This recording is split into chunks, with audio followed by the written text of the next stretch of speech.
우리 유창희 본부장관은 AMD 이야기를 지금 하지 않을 수가 없습니다만 미국 주식 많이 하시는 서학기미 분들은 굉장히 당황해할 것 같아요. AMD 실적도 잘 나온 데다가 전망도 나쁘지 않고 지금 뭐 엔비디아의 대항마 뭐 다 좋은데 유창희 본부장 시간 내서 이거 뭐 왜 그래요? 뭐 잘못한 거 있나요, AMD가? 뭐 일단은 전체적으로 다 좋게 나온 건 맞습니다. 네. 근데 이제 4분기 총순이익이 예상 그러니까 1년 전에 대비해서 1년 전에는 6억 한 6천만 달러 이상이었는데 이번에 4억 8천만 달러로 좀 낮게 나왔고요. 절대치가. 네. 네. 그리고 제일 중요한 건 AI 칩이죠. 네. 삼성전자도 매출이 아무리 좋아도 AI HBM 매출이 없다 보니까 SK 하이닉스보다 평가를 절하받는 것처럼 네. 그래서 이번에 AI 데이터 관련해서 매출이 예상치보다 조금 하회했습니다. 그래서 예. 이러한 부분들이 조금은 아무래도 이제 엔비디아 대항마로 불렸던 부분들에 대해서 조금은 그 예상치 못 미치다 보니까 약간의 아쉬움에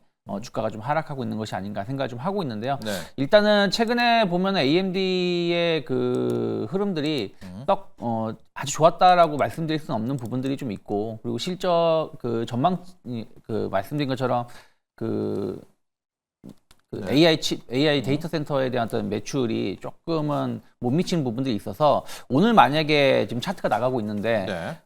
만약에 지금 시간에서 좀 8% 정도 조정이 나오고 있는 거면 AMD입니다. 네. 그러면은 최근에 저점이 이탈하는 모습이기 때문에 조금은 AMD의 추가적인 조정 가능성을 좀 대비해야 되고 이러한 부분들이 우리나라 기업은 큰 영향은 제한적이겠지만 그래도 일단은 반도체 관련돼서는 조금 부담스럽지 않을까. 왜냐면 엔비디아가 어저께 반등을 주긴 했지만 상당히 미약한 반등이었다고 저는 생각하고 있거든요. 네. 1.2% 정도면은 최근에 조정 나온 거에 대비해서 큰 반등이 없었기 때문에 반도체 관련돼서는 오늘도 약간은 중립적인 시각이 필요하지 않을까 판단하고 있습니다.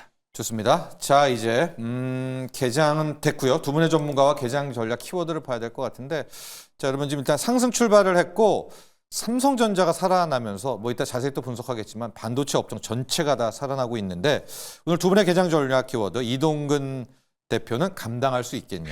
유창희 본부장은 힘들 때 웃는 자가 인류다. 감당할 수 있겠냐라뇨.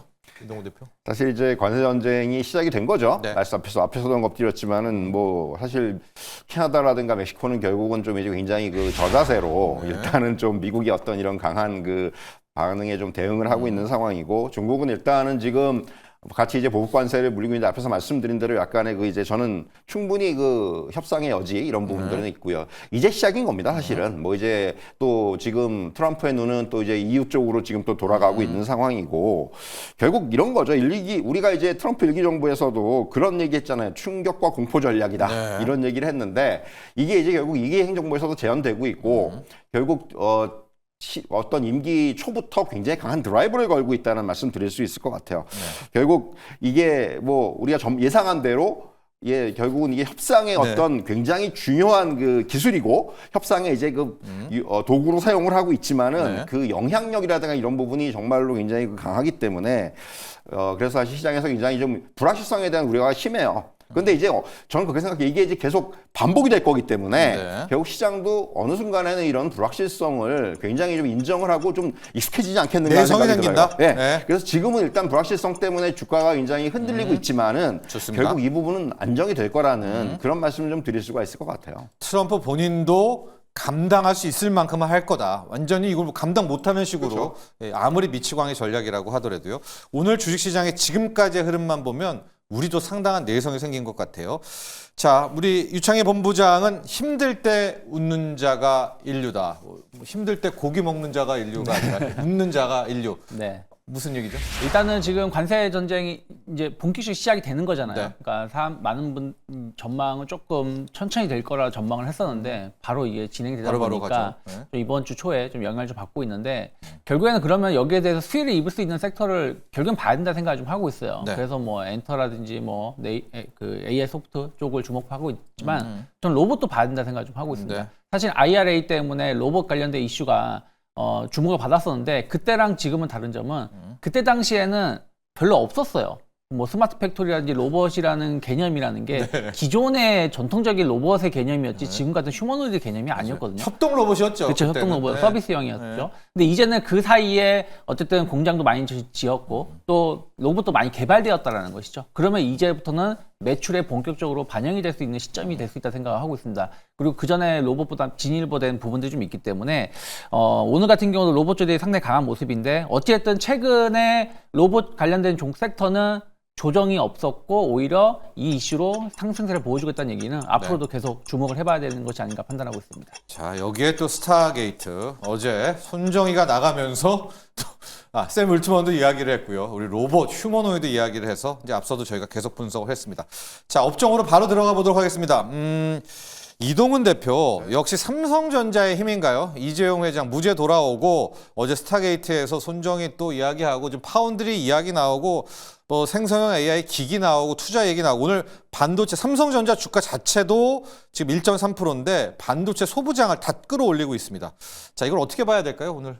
사실 이제 뭐 그 말씀하신 대로 가장 큰 키워드는 이제 이재용 회장의 어떤 무죄. 사법적인 리스크가 해소가 됐다라는 부분이 제일 크다고 말씀드릴 수가 있을 것 같아요. 그동안 좀 눌려 있었던 부분들이 이제 어느 정도 이제 그 완화가 되면서 이 부분이 주가에는 직접적인 반영이 되는 것이 아닌가 하는 생각이 들고요. 또 하나는 결국은 최근에 이제 삼성전자와 관련해서 두 가지 좀 긍정적인 부분은 그러니까 어떤 그 분석 보고서라든가 이런 것들을 보면은 네. 이제 악재들은 다 반영됐다라는 논리들의 보고서들이 굉장히 많이 나오고 있습니다. 네. 뭐 더 빠질 데 없다라는 얘기, 뭐 이건 누차 말씀드린 거지만은 네. 이제 어떤 이런 기조들이 좀 변하고 있다라는 것들. 그리고 요번에 이제 딥시크와 관련해 가지고 뭐 이거는 이제 뭐 사람에 따라 다 다릅니다만은 네. 이것이 삼성전자한테 결코 악재는 아닐 것이다라는 이런 논리들도 굉장히 많이 나오고 있는 상황이고 네. 물론 이제 그 지금 미국에서 또 젠스랑하고 이제 트럼프하고 또 만나가지고 그런 얘기 했잖아요. 중국에 대한 제재를 얼마나 강화할 것인가에 얘기를 했는데 또 여기에 또 이제 영향을 안 받을 수는 없을 것 같은데 네. 어쨌든 간에 그럼에도 불구하고 이런 그 AI 모델이라든가 이런 부분의 시장이 커지기 때문에 삼성전자한테는 이런 그 어떤 칩의 향후의 수요라든가 이런 부분에 있어서는 전혀 나쁠 것이 없다. 이런 이런 논리들이 나오고 있고 무엇보다도 어제 이제 이제 결국은 그 의도가 뭐가 됐든 간에 이제는 어떻게 보면은 스타게이트의 삼성전자의 참여 가능성에 대한 네. 이런 부분들이 좀 부각이 됐다라는 것도 삼성전자는 결국 지금 어떻게 보면 굉장히 필요한 뭔가 이제 지금 계기를 마련해야 되고 돈은 많고 가지고 있는 현금은 많은데 네. 어딘가에 투자를 해야 되고 그런 부분에 있어서는 상당히 향후의 어떤 삼성전자의 방향성에 대해서 저는 굉장히 중요한 좀 계기가 될 수 있지 않겠는가. 물론 이제 결과를 두고 봐야 되겠지만은 네.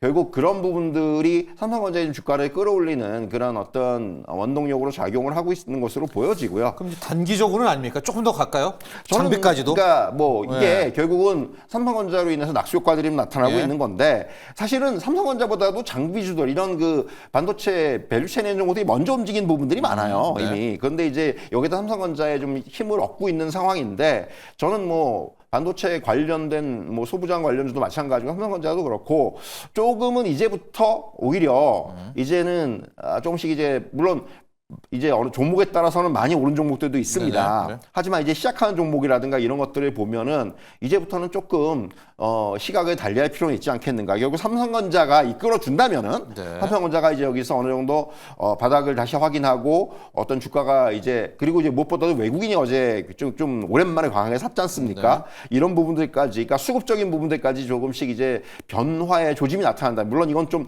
며칠 더 봐야 되겠지만은 만약에 그런 흐름들이 나타난다면은 결국은 저는 반도체 전반에 대해서는 조금은 이제는 뭐 아주 긍정적이다라고 하기보다는 네. 이제는 조금씩 그 좀 사봐도 되는 이런 어떤 시점이 된 것이 아닌가 이런 말씀을 드릴 수가 있을 것 같습니다. 좋습니다. 자, 지금 반도체와 반도체 장비 쪽도 좋고요. 로봇도 좋고 또 하나가 역시 AI 소프트웨어 쪽 여전히 좋습니다. 그리고 올드한 쪽에서는 화학 업종에 또 선전을 하고 있는데 우리 유창희 본부장관은 아마 여러분 또 나는 없는데 하실 수 있겠지만 AI 소프트웨어 가봐야 될 것 같아요. 역시 어제 스타게이트의 힘인 것 같습니다. 카카오, 또 카카오뱅크, 거기에 더존 비주얼, 엠노, 또 이스소프트 이제 이거 없으신 분들 가야 되나요? AI 소프트웨어 솔루션도. 저는 AI 소프트웨어 쪽은 네. 계속해서 좀 봐야 된다 생각을 좀 하고 있어요. 제가 작년에도 몇 번 AI 소프트웨어 관련해서 몇 번 말씀을 드렸었는데 네. 이쪽이 이제는 그 비즈니스 수익 모델이 나올 수 있는 기업들이 상당히 예전보다는 많아졌다라고 생각을 좀 하고 있고요.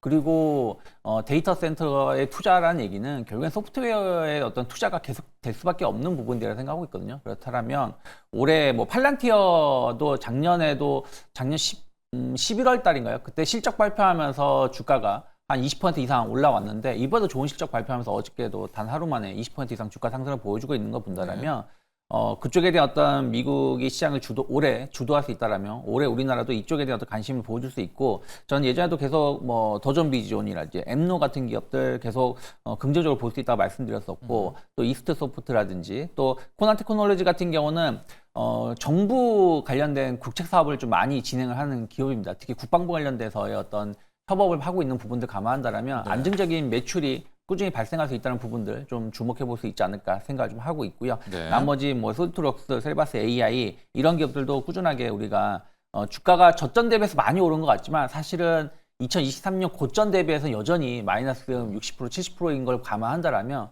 충분히 점진적인 상승세는 더 이어질 수 있다는 생각으로 접근하면 좋지 않을까 판단하고 있습니다. 좋습니다.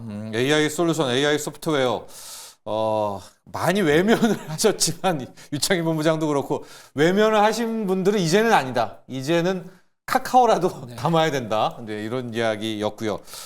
K-식품이 오늘 K-푸드가 좀 주목받고 있거든요. 시세에서. K-뷰티도 최근에 뭐 트럼프발 관세에서 피해갈 수 있다.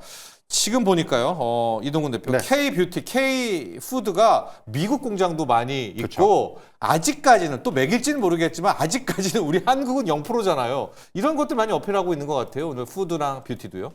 결국 이제 지금 앞서서 말씀드렸지만은 이 관세 전쟁의 시작 그리고 불확실성이 지속될 가능성이 크다는 점에서 결국은 이제 그 시장에서 이제 우리가 대응할 수 있는 방안은 한 두 네. 가지 정도로 이제 요약이 되는데 앞서 말씀드린 대로 이런 관세가 뭐 이제 이런 가운데서 좀 수혜를 볼 수 있는 업종 또는 아예 이런 불확실성에서 좀 회피할 수 있는 업종 네, 이게 회피. 중요하다고 생각해요. 그렇죠. 그러니까 그래서 이제 지금 부각이 되고 있는 게 우리가 잘할 수 있는 거 네. 예를 들면 조선업종 미국이 못하는 거 뭐, 네. 이런 게 너무 꼽을 수 유명하고. 있겠고 방산도 그렇죠. 방산 네. 같은 경우도 지금 우리의 어떤 그런 경쟁력이 상당히 높아져 있기 때문에 역시 마찬가지라고 볼 수 있겠고 그리고 이제 여기서 이제 어떻게 보면 관세로부터 좀 자유로울 수 있는 게 음식료, 뭐 엔터, 게임, 네. 뭐 이런 것들이거든요. 네. 사실 그래서 이제 지금 이런 관련주들이 어제는 이제 엔터주들이 굉장히 좋았단 말이에요. 네. 그리고 지금 음식료주들이 좋은데 네. 결국 그런 흐름들이 여기서 이제 이런 맥락에서 여기 이제 마찬가지로 뷰티 관련주들도 마찬가지라고 볼 수가 있겠고 물론 이제 이게 어떻게 보면은 향후에는 앵커 말씀대로 조금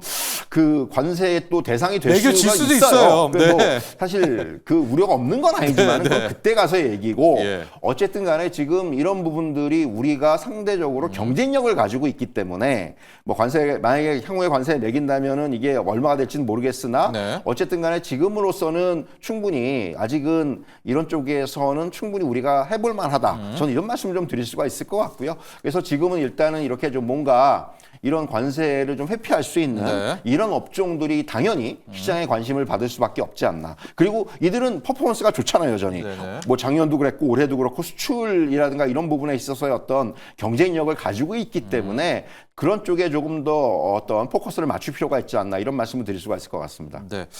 유창희 본부장도 픽을 한번 볼까요? 뭐 식품이라든가 푸드, 뷰티 쪽에서 우리 네. 유창희 본부장의 탑픽이 있다면요. 만약에 저는 뭐 뷰티 쪽을 본다라면 뭐 파마리서치가 가장 많이 언급되죠. 네, 네. 어쨌든 뭐 연어 주사 이슈는 지금 미국은 아직 판매가 안 되고 있거든요. 그래서 오히려 그래요? 네, 네. 그래서 멕시코에서 맞고 네. 왔다고 하면서 인스타로 막 홍보하는 것들 많이 네. 봤는데 네. 그래서 이쪽에 대해서 가장 강점을 갖고 있다고 본다면 만약에 피부 미용 쪽을 본다면 파마리서치가 좀 더 낫다 생각하고 있고 화장품 쪽을 본다라면 좀 결국에는 이제 관세에서 영향을 좀 받겠지만 그래도 좀 덜 받을 수 있는 부분들을 좀 본다라면 예. 그래도 뭐 한국콜마라든지 이런 기업들은 충분히 현재 위치에서는 나쁘지 않을 수 있다 판단을 좀 하고 있습니다. 네, 좋습니다. 자, 그리고 짧게 좀 속보와 뭐 시장 상황 하나 전해드리면요. 지금 이란 제재 나오고 있고 트럼프 대통령이 아주 공격적인 제재를 시행할 것이다라고 속보가 나오면서 원자재 시장에서요, 유가가 지금 빠르게 지금 치고 올라오고 있거든요. 아마 이런 영향 때문에 지금 정유업종, 화학업종도 겸사겸사 지금 시세가 함께 지금 나오고 있는 것 같습니다. 유가 관련주들 싹 보시죠. 이게 좀 이것도 하나의 또 뭐 미치광이 전략인지 트럼프가 밀당인지는 알 수는 없겠지만 상당히 지금 공격적인 제재가 앞으로 이란에 대해서 나올 것이다. 또 이스라엘에 대해서는 또 선물할 것이다. 편애를 하고 있지 않습니까? 자칫 중동 리스크로 뭐 펼칠 그럴 가능성도 있기 때문에 유가 관련주 또 정유 화학 업종까지도 함께 체크해 보시면 좋을 것 같습니다.